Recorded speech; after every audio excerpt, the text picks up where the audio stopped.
Alô, saxofonista, tudo bem? Eu tô legal.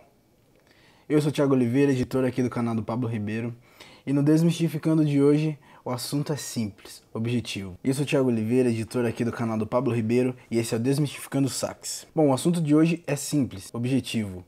Sonoridade. Tá precisando melhorar o seu timbre? Tá achando que seu som tá feio, tá opaco e você só fica colocando a culpa no seu material, no seu instrumento? Bom, esse vídeo aqui é pra você. Então, sem mais, vamos pra aula. Fala pessoal, hoje a gente vai quebrar alguns mitos sobre sonoridade. A pergunta que não quer calar de hoje é como ter um som bonito e agradável no nosso saxofone, e é disso que a gente vai falar, e a gente vai quebrar alguns mitos comuns que as pessoas têm, certo? Um grande mito que todo mundo tem e que a gente vai quebrar aqui hoje de uma vez por todas é: eu preciso ter o melhor material do mundo para ter um som bonito, e a verdade é que não. O som bonito, um som agradável, ele não tem nada a ver com o material, certo, pessoal? Ele tem a ver com as condições que você dá para o seu material soar bem ou não. Um grande exemplo que eu tenho é que eu pego às vezes os meus alunos, eu pego a minha boquilha, a minha palheta, a minha abraçadeira, o meu saxofone, entrego na mão deles e mesmo assim eles não conseguem tirar o melhor som do mundo no saxofone, porque basicamente eles não têm toda aquela estrutura, certo? Para poder fazer aquela sonoridade agradável sair, aquele som bonito sair. Mas então, Pablo, o que é ter um som agradável? Eu, pelo menos, certo, dentro do meu curso Controle do Sax, o que eu falo para meus alunos é que um som bonito, um som agradável, ele tem pelo menos 3 propriedades que são simples, propriedades simples, mas que a gente tem que trabalhar dentro da nossa sonoridade, certo? Que é a primeira de todas, estabilidade, a segunda, pureza e a terceira, homogeneidade. Se você domina essas 3 características no seu som, você consegue sim ter uma boa sonoridade, certo, pessoal? E as pessoas, elas buscam através de um material bom, certo? No bom material, essas características, e elas não entendem, na verdade, o que está por trás realmente, certo, de um bom som, né?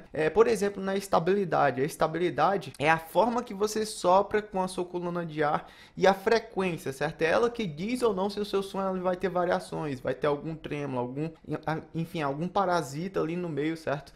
De instabilidade, né? E um som realmente estável é o que vai te trazer um som mais agradável, um som mais presente, um som bonito, né? O segundo fator muito importante dentro da sonoridade, que eu considero crucial, é a pureza, certo? Você controlar tanto a pureza para você ter um som puro, limpo, certo? Agradável, como também você conseguir colocar as impurezas, por exemplo, impureza de ar dentro do seu saxofone para você trazer uma característica sonora para aquilo que você está querendo transmitir, certo? Através do seu som. Então, esse segundo fator também é uma questão interna de cavidade bucal, ele não tem nada a ver com o saxofone, certo? Assim como a estabilidade também, ela só tem a ver com o nosso sopro, né? A maneira que a gente sopra para dentro do nosso saxofone. E a terceira e última situação é homogeneidade. A homogeneidade é a capacidade de você compreender as regiões do saxofone. Por exemplo, desse dó médio para o ré médio, basicamente a gente tem uma diferença muito grande de amplitude, né? O ré geralmente ele sai mais forte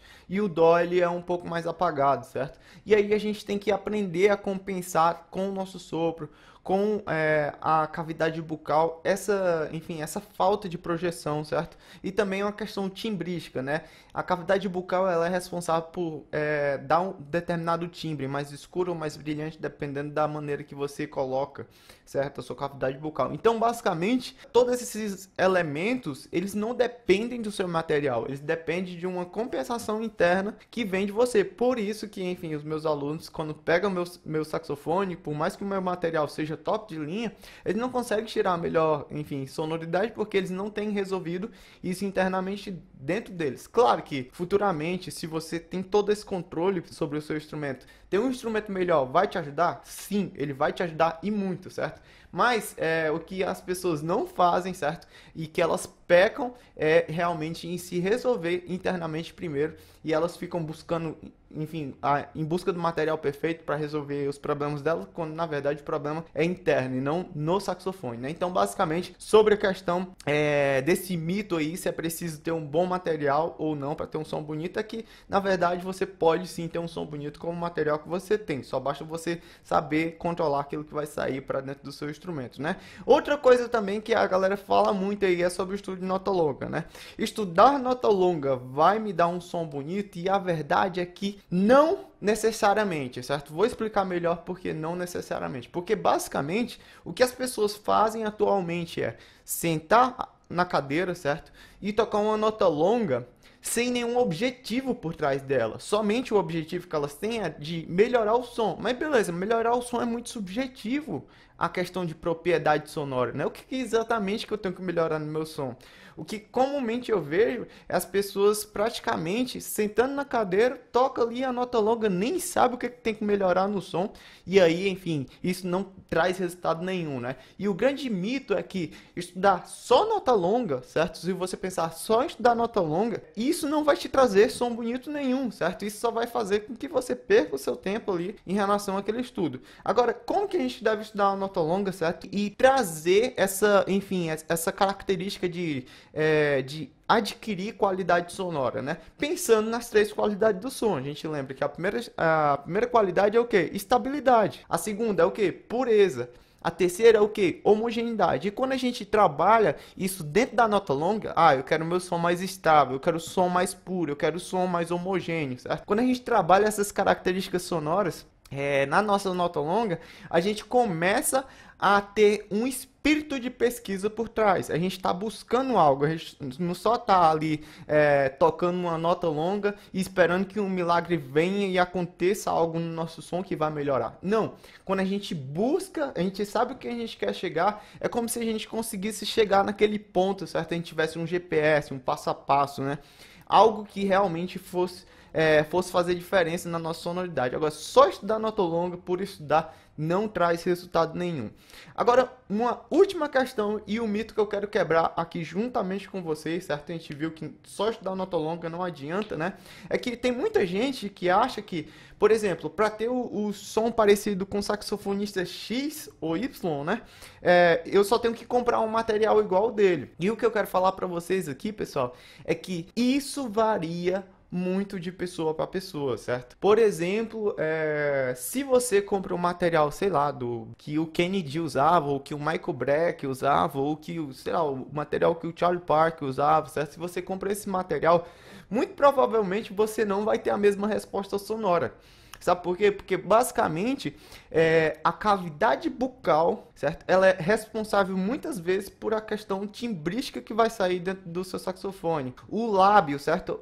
A espessura do seu lábio, por exemplo, eu sou uma pessoa que tem mais lábio, certo? Logo, meu som, ele é um pouco diferente de uma pessoa que tem um lábio mais fino do que o meu, certo? E essas questões estruturais, certo? Essas questões biológicas fazem com que você tenha um som diferente, por mais que você utilize um material igualzinho o da pessoa, certo? É muito comum, por exemplo, um saxofonista pegar o meu saxofone e tocar e ele tirou outro som do meu saxofone. Por quê? Porque as questões biológicas internas dentro daquela pessoa é que faz ela realmente ter uma sonoridade diferente, certo? Então, esqueça essa questão, pessoal, e coloque de lado essa questão de, eu quero ter um som igual do, enfim, saxofonista X, ou eu quero ter um som igual do saxofonista Y, porque na verdade isso é muito subjetivo, aquilo que você quer. E é uma coisa que até a gente tem que falar, né? Por exemplo, o filho, quando ele é pequeno, né? Ele quer ser muito parecido com o pai dele, porque aquela é a referência dele, né? Mas quando ele cresce, né? Um filho, quando cresce, ele vai em busca de se conhecer, certo? De se desenvolver como pessoa nesse mundo, né? E aí ele busca as coisas que interessam a ele, certo? Enfim, isso dentro de uma família, né? Pai e filho, por exemplo, ou mãe e filha, certo? E aí, quando as pessoas crescem, elas buscam o quê? Ser elas e não ser outra pessoa. No caso do artista, é basicamente a mesma coisa, certo? Quando a gente cresce artisticamente, a gente deixa de olhar certas nossas referências e a gente olha o que a gente quer, né? Chegou um momento da minha vida, por exemplo, que eu não olhava mais, por exemplo, ninguém, certo? Eu só realmente queria buscar ali uma sonoridade que me agradasse e que eu achasse que aquilo era a minha identidade. Então, muito provavelmente, certo? Futuramente, se você é uma pessoa que, por exemplo, tem várias referências de saxofone e você gosta daquele som, certo? E isso não tem nada de errado, pessoal. Até hoje eu tenho referências sonoras que eu gosto muito, mas eu só entendo que para eu ser eu mesmo, certo? Eu preciso buscar algo que é meu, próprio, né? E aí, chega um nível de maturidade, enfim, artística que a gente busca, certo? Essa sonoridade que é a nossa sonoridade, o que é uma sonoridade bonita, uma sonoridade agradável no nosso saxofone e que parte realmente de nós, da nossa perspectiva como pessoa, né? Então, basicamente, pessoal, quebramos o mito aí sobre não precisamos do melhor saxofone do mundo para ter um bom som. A gente não precisa estudar nota longa só por estudar para ter um bom som. E a gente também não precisa se basear, por exemplo, comprando materiais de saxofonistas por aí, né? Que eles utilizam para ter aquela qualidade sonora no seu saxofone, até porque, enfim, futuramente você vai querer a sua identidade, né, o seu próprio som, e você vai querer que quando as pessoas escutarem você, falem, aquele é o saxofonista, enfim, fulano, né? Enfim, no caso hoje, para mim, as pessoas me escutam e falam, nossa, aquele é o som do Pablo, né? Então, basicamente, a gente chega nesse nível de interesse, né? Então, basicamente, essa é a mensagem de hoje aí sobre sonoridade, pessoal. Enfim, busquem ter o melhor som com o seu material, estudem nota longa focando nos 3 elementos, certo? Do controle do sax, e também não fiquem nessa viagem de buscar a sonoridade através do mesmo material do saxofonista XY. Inclusive, isso não tem nada demais, certo, pessoal? É só a minha opinião também como saxofonista e o que eu vivo hoje. E basicamente, pessoal, a gente, enfim, futuramente a gente busca realmente essa questão, certo, de identidade própria. E, enfim, pessoal, cada vez mais a gente tem caminhado para esse lado, né, enfim, artístico. E eu espero também que vocês consigam melhorar o seu som através dessas dicas aí no meu canal. E a gente se vê no próximo Desmistificando, falando mais sobre, enfim, essas questões, esses mitos, né, essas dúvidas que a gente tem sobre saxofone. Até o próximo tema, galera. Valeu!